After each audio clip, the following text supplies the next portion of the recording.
What you're witnessing right now on trading floors across three nations is something that veteran market analysts are calling unprecedented in nearly 5 decades of modern economic history. Red signals are flashing everywhere, bleeding across every single sector on the boards, and manufacturing futures have plummeted a staggering 9.3% in just 11 minutes of absolute chaos. Here's the thing that nobody in Washington wants you to understand right now. The Canadian dollar didn't collapse the way Trump confidently predicted it would during his campaign rallies. Instead, it actually climbed upward by 1.2% because the sharpest traders on the planet recognized something the administration refuses to acknowledge publicly. Mark Carney just walked straight out of that room after calling their entire bluff. And now 420,000 American jobs are dangling precariously by a thread that's already beginning to unravel before our eyes. But here's what nobody is telling you about what really transpired behind those closed doors. And trust me, the real story starts when you understand exactly why Carney made this calculated decision to storm out of negotiations. Before we dive deeper into the chaos that just erupted in that secure conference room, make sure you smash that subscribe button and leave us a comment below sharing your honest opinion. Do you believe Carney made the correct strategic move by walking out on Trump, or is this confrontation going to devastate working families on both sides of the border? Your engagement and participation is exactly what keeps this independent analysis alive and completely free from corporate influence and filtered narratives. 47 minutes ago, something extraordinary happened. Inside a heavily secured conference room located 3 floors beneath the West Wing, the single most consequential trade negotiation in North American history completely fell apart in under 8 minutes. We know the precise timeline with absolute certainty because 3 separate sources, 2 officials from the Canadian delegation, and 1 insider from the U.S. Trade Representative's office have now independently confirmed the exact sequence of events as they unfolded. President Trump entered that room 14 minutes behind schedule. No apology offered. No explanation given whatsoever. He was flanked on both sides by Peter Navarro and Robert Lighthizer, the identical negotiation team that attempted and ultimately failed to intimidate Mexico during the contentious 2019 trade discussions. Trump didn't take a seat at the table.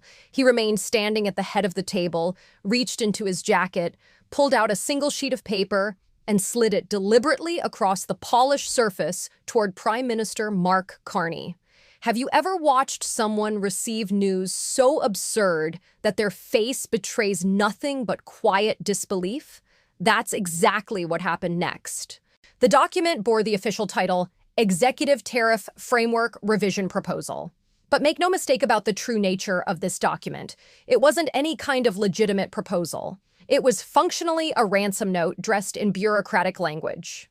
The demands were deceptively simple, yet impossibly destructive. Trump demanded that Canada accept a crushing 34% blanket tariff on every single steel, aluminum, and auto parts export flowing into the United States, unless Canada immediately agreed to 3 specific conditions. The first condition demanded that Canada completely dismantle its dairy supply management system within a 90-day window. The second condition required Canada to immediately ban all Chinese electric vehicle manufacturers from utilizing Canadian factories as a backdoor entry point into the American market. But it was the third condition that shattered any remaining possibility of productive dialogue. Trump demanded that Canada pay a so-called border security fee amounting to $2,400 for every single commercial truck crossing into the United States, with all funds directed toward what he called the Northern Wall Initiative. Carney examined that document for perhaps 30 seconds. He never touched it. He never picked it up from the table.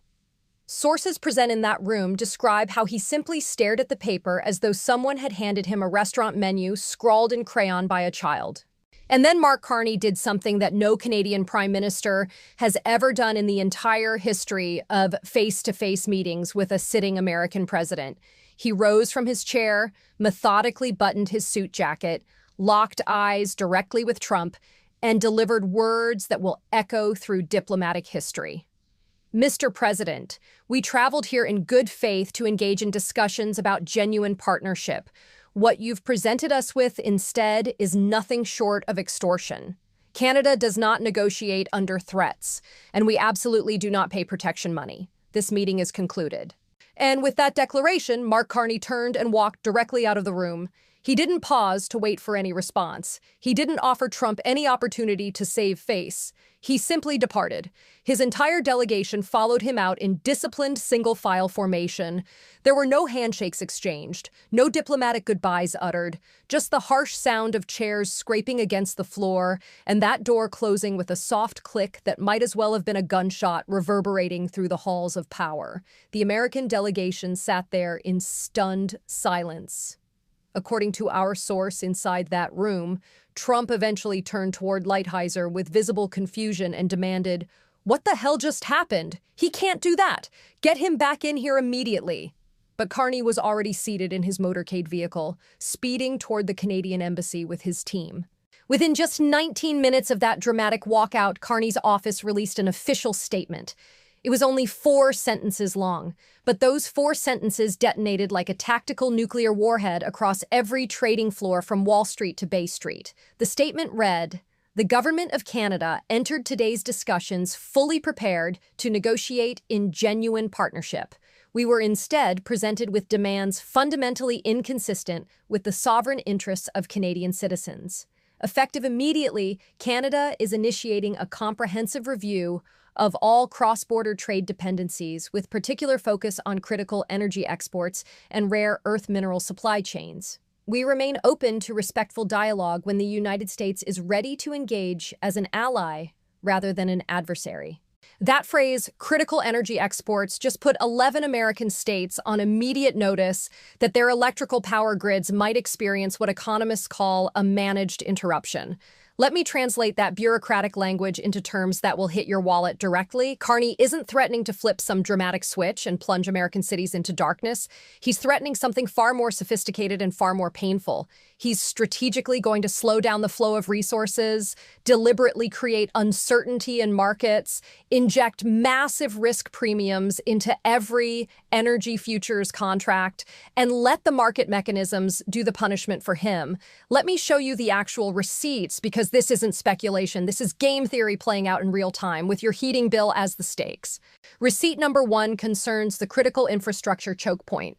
Right now, Canada supplies a staggering 61% of all crude oil that flows into the Great Lakes region. That Canadian oil feeds essential refineries in Toledo, Detroit, and Chicago. Those refineries produce the gasoline that powers everyday life across Ohio, Michigan, Wisconsin, and Indiana. If Canada decides to review those export licenses citing national security reasons, those refineries won't shut down overnight, but they will start operating at significantly reduced capacity within 3 weeks. When refineries run below optimal capacity, the cost per gallon doesn't increase by pennies. It skyrockets by whole dollars. We're projecting $7.80 per gallon by late March if this confrontation continues. Receipt number 2 reveals the devastating employment cascade. The tariff Trump is threatening sits at 34% on auto parts. On the surface, it sounds like punishment directed at Canada. But here's the reality his advisors apparently don't understand. A single automobile assembled in the United States crosses the Canadian border an average of 7 separate times during production. A transmission casing manufactured in Ohio gets shipped to Ontario for machining, comes back to Michigan for assembly, goes to Canada for electronic integration, and returns for final installation. If you slap a 34% tariff on each crossing, the effective cost increase on a finished vehicle isn't 34%. It reaches 238%. Ford, General Motors, and Stellantis have all run these numbers. We've obtained their internal memos. If this tariff goes into effect, they will shut down production lines in Dearborn, Lordstown, and Spring Hill within 6 weeks. That's not 420,000 jobs theoretically at risk. That's 420,000 jobs with termination notices already being drafted in human resources departments across the Midwest. Receipt number 3 exposes the political mathematics. Of those 420,000 jobs about to vanish, 316,000 are located in states Trump won in 2024 by margins of less than 3%. Michigan, Wisconsin, Pennsylvania, Ohio. These are the swing states that delivered Trump the White House. These are communities where union workers believed him when he promised to bring manufacturing back, and now he's about to obliterate those jobs because he couldn't handle a Canadian Prime Minister who refused to bow down. The United Auto Workers hasn't issued any statement yet. Their silence is absolutely deafening. Typically, when Trump announces trade protection measures, the UAW cheers loudly. Check their Twitter feed right now. Nothing, because union leadership understands that Carney just flipped the script. Carney forced Trump to choose between his ego and his voters. Trump chose ego. Receipt number 4 proves the market knows who holds leverage. Within 40 minutes of that statement, S&P 500 futures dropped 1.7%. Dow futures plummeted 2.1%. But Canadian TSX futures only declined 0.4%. Why such a dramatic difference? Because sophisticated investors understand fundamental asymmetry. Canada sells essential commodities. America sells consumer goods. When trade war erupts between a commodity exporter and a consumer economy, the commodity exporter always wins short-term because people need heat and gasoline more than they need new iPhones. Trump's entire negotiation playbook is based on scripts written in the 1980s when America was the only consumer market that mattered. The formula was simple. Threaten to close market access, wait for panic, accept minor concessions, declare victory. But that playbook assumes the other side needs you more than you need them. Canada isn't that country. Canada doesn't sell cheap electronics you can source from Vietnam. Canada doesn't sell clothing you can buy from Bangladesh. Canada sells the fundamental inputs your civilization runs on: energy, water, minerals, timber, things you cannot replace because there is no alternative supplier at that scale and proximity. When Trump walked into that room, he thought he was negotiating with a subordinate. He thought he was dealing with Justin Trudeau 2.0, someone he could steamroll with volume and vulgarity. But Mark Carney isn't a career politician. He's a former central banker who ran 2 major economies through crises. He stabilized Britain during Brexit. He managed Canada through 2008 without a single bank failure. Carney doesn't think in poll numbers and approval ratings. He thinks in leverage ratios, risk premiums, and structural dependencies. When Trump slid that paper across the table, Carney didn't see an insult. He saw opportunity. He saw a chance to recalibrate the entire North American power dynamic in a single move. Notice what Carney deliberately didn't do. He didn't yell. He didn't call Trump names. He didn't appeal to shared history. He simply left because Carney understands that Trump's superpower is chaos.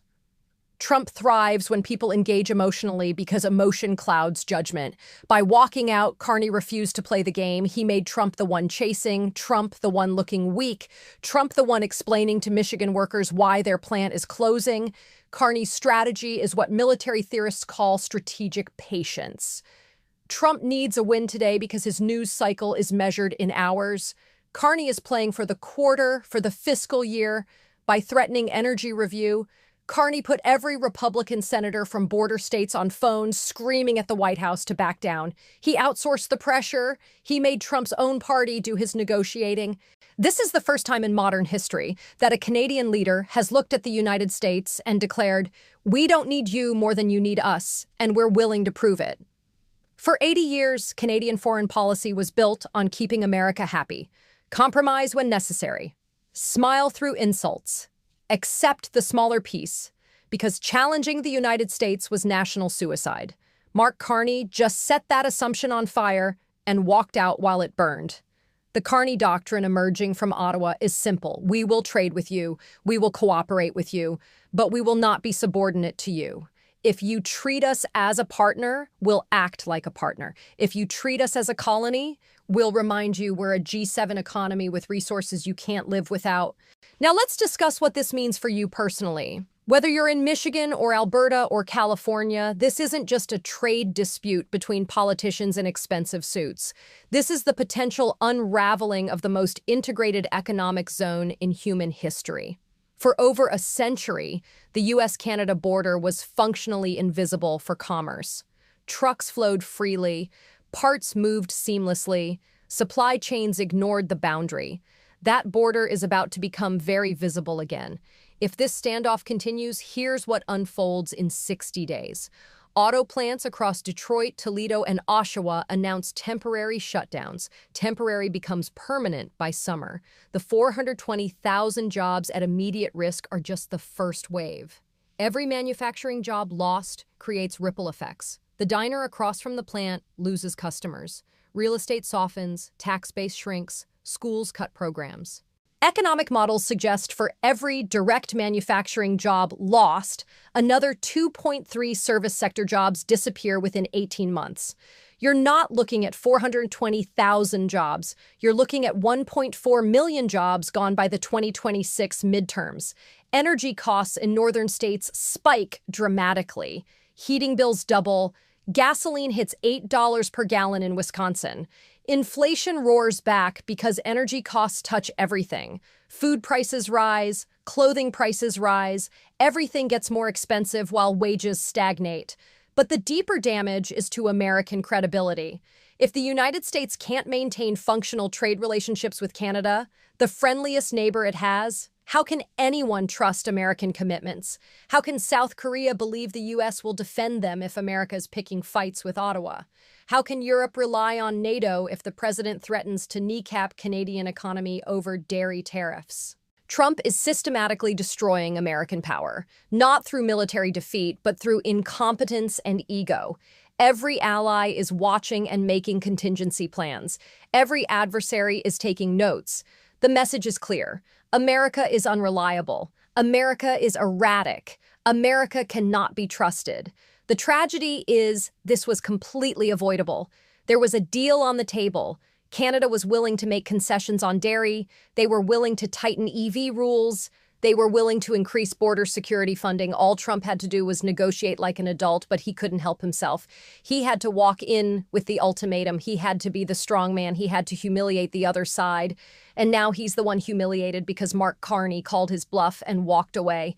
Yesterday, reporters caught Carney leaving the Canadian embassy. A Fox News correspondent shouted, "Prime Minister, are you worried Trump will follow through on tariffs and crash the Canadian economy?" Carney stopped, turned, adjusted his tie, and responded, "The Canadian economy is built on resources the world needs. The American economy is built on consumers who need those resources. You do the math." Then he drove away. Canada isn't scared. Canada is daring Trump to push the button because Canada knows when the bomb detonates, American workers get hurt most. So where does this go? We're at a fork, and both paths lead somewhere ugly. Scenario A represents the corporate coup. Every major corporation with Canadian exposure is on phones with Republican leadership right now. Chamber of Commerce, Auto Alliance, American Petroleum Institute. They're telling McConnell, telling Johnson, telling every GOP senator that if tariffs happen, economic collapse hands Congress to Democrats in November. Pressure builds until Trump sends Lighthizer back with face-saving compromise.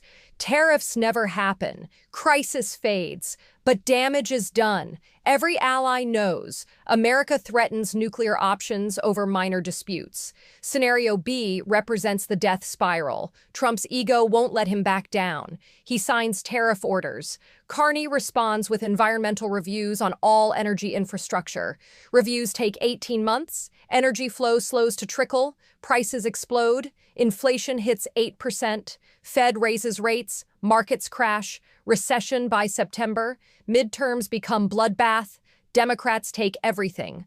Scenario C represents permanent realignment. Carney decides America under Trump is fundamentally unreliable. Canada diversifies away from American dependence. New frameworks with Europe, energy negotiations with Asia, flights to Beijing, Brussels, Tokyo, coalition building against American unpredictability.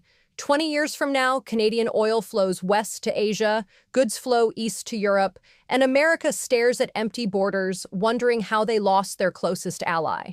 Right now, we're heading toward Scenario A. But every hour Trump stays silent pushes us closer to Scenario B. The longer he waits to back down, the harder it becomes without looking weak. and Trump would rather destroy the economy than look weak. This is the test. Can American institutions stop a president from committing economic suicide? Can Republicans stand up to Trump? Can corporate America force retreat? Or do we watch in real time as the most powerful country in history torches its most important alliance because one man couldn't handle being told no?